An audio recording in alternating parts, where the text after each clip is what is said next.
જય શ્રી કૃષ્ણ.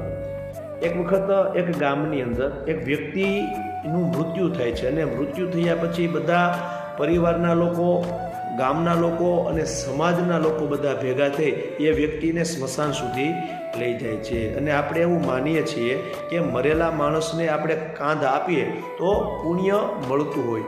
તો આ પુણ્ય મેળવવા માટે બધા લોકો એકાબીજા કાંધ આપવા માટે વારો લઈ રહ્યા હતા. હવે કહેવાનો મારો ભાવાર્થ એ છે કે જે મરેલા માણસને કાંધ આપવાથી પુણ્ય મળતું હોય તો એ વ્યક્તિને જ્યારે જીવતો હતો તો એમને પરિવારના સહારાની જરૂર હતી, એ વ્યક્તિને સમાજના ટેકાની જરૂર હતી, એ વ્યક્તિને સગા સંબંધીના પ્રેમની જરૂર હતી. ત્યારે આ બધા ત્યાં હતા. અને આપણે સમાજની અંદર એવા ઘણી વખત એવું જોતા હોઈએ છીએ કે મરેલા માણસને બાળીને રડતી આ દુનિયા.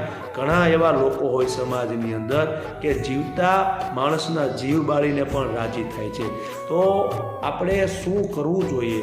તો સમાજની અંદર ક્રાંતિ લાવવી હોય તો સમાજની અંદર સારા વિચાર આપશું ને તો સમાજની અંદર ક્રાંતિ આવશે અને સમાજની અંદર સારું પરિવર્તન આવશે. તો એકાબીજાની હેલ્પ કરી, એકાબીજાની મદદની જ્યારે જરૂર હોય તો જીવતા જ બધાની મદદ કરવી એ આપણો માનવતાનો ધર્મ છે.